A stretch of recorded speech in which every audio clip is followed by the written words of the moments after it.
Hey YouTube, Sam here. Well, back with another Harbor Freight goodie here. As many of you may know, I'm trying to kind of figure out a way to cheaply put some solar on my RV. So, been kind of collecting some things. Still haven't really figured out exactly what kind of panels I want. I do have the Harbor Freight panels, but I'm not sure I'm going to go that direction. Not because of the panels themselves or any problems I've had with them, just because of the weight. But that's a whole nother story. Right now we're talking about the Syntec 2000 watt continuous 4000 watt peak power inverter. Ooh. Item number 60432.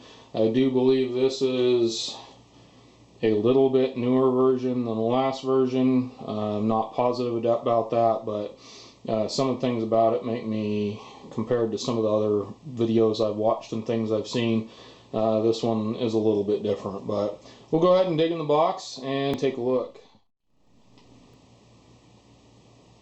Alright, and this is what you get in the box. Some instructions in your power inverter. Big surprise there. Anyhow, this is just kind of a first look based off of me and nobody else really.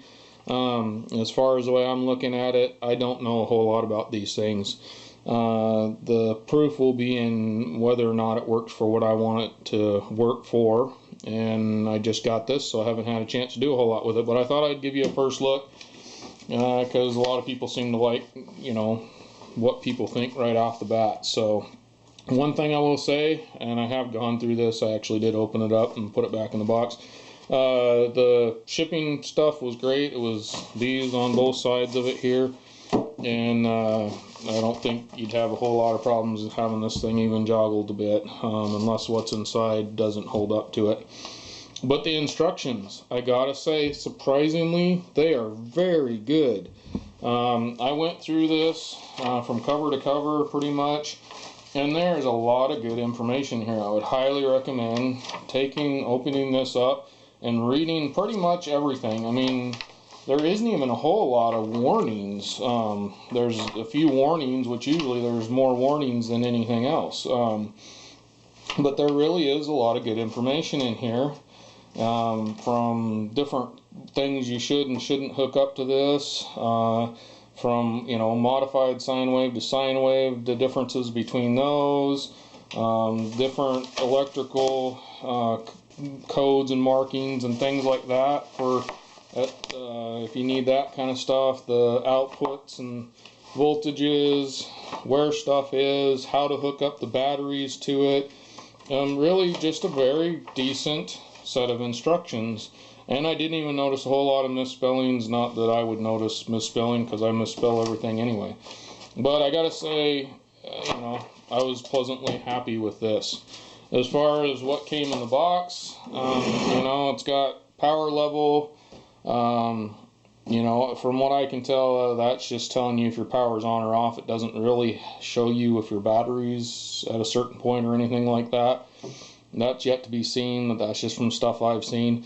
It's got a USB port down here, on-off switch, and it's got 3 plugs. That's kind of nice. 115 volt, 60 hertz is what it says up there. So it used to be 110, 220. Now it seems to be 115, 240. Or, you know, whatever you want to call it. It says 115 up there. So basically this takes, you hook your batteries into here, hook a ground to this. That's something you don't see a lot of people grounding to this. I would assume that this and this are grounded together if you're just using a battery, but technically if you're putting this somewhere, you want to ground this to an actual, like, physical, what I want to say, like the chassis of my RV. I would want to actually put this to the chassis of the RV. That grounds this whole thing out and stuff. So you don't see a lot of people that actually kind of show that part of it. But really, if you have a place to ground it other than just the ground on the battery, you really want to ground that to a chassis or to an earth ground. That's the word I was trying to get, if it's in a house or something like that.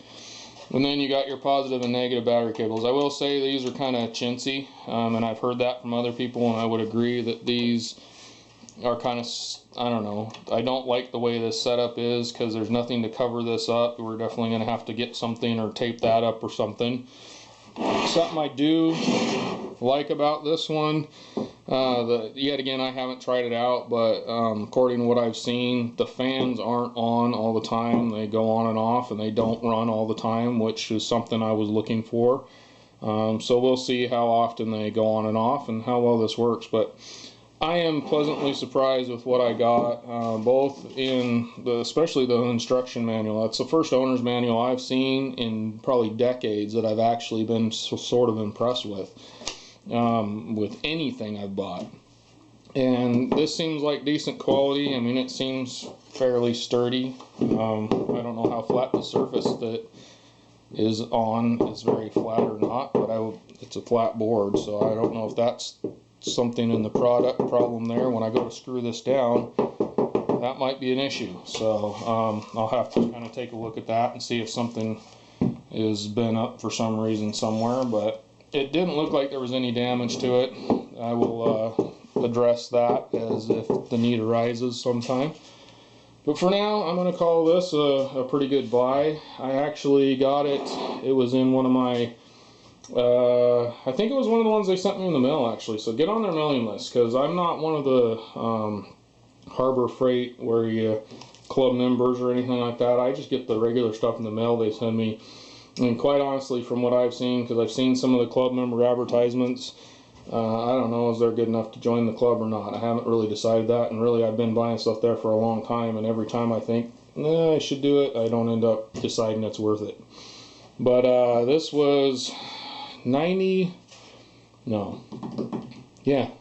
was on sale, I believe, for $99 with the super coupon or whatever that they sent me, and it's regularly like $130 or $150, I can't remember exactly, but it was a really good deal. I was happy with the price, and compared to any other 2000 watt, 4000 watt peak and 2000 watt continuous inverter, these are above and beyond as far as low price. Now, is it actually 2000 watt continuous? Probably not. But I'm sure it'll do what I want it to do. And, you know, hopefully I'm right about that. If not, I didn't spend a whole lot of money to find out. More than I'd want to if it didn't work. But honestly, I have a smaller version of this that works really well for me that I've showed in previous videos. It's the old red versions that I don't even know if you can get them anymore, and it works for pretty much everything I've wanted it to work for, and this is way bigger, so I'm not too concerned about this working for what I want it to, plus I can probably do more. So this is a good first look here. Keep an eye out for more videos on this later on down the road. This is Sam, Jack of all, Master of none. You all have a good one.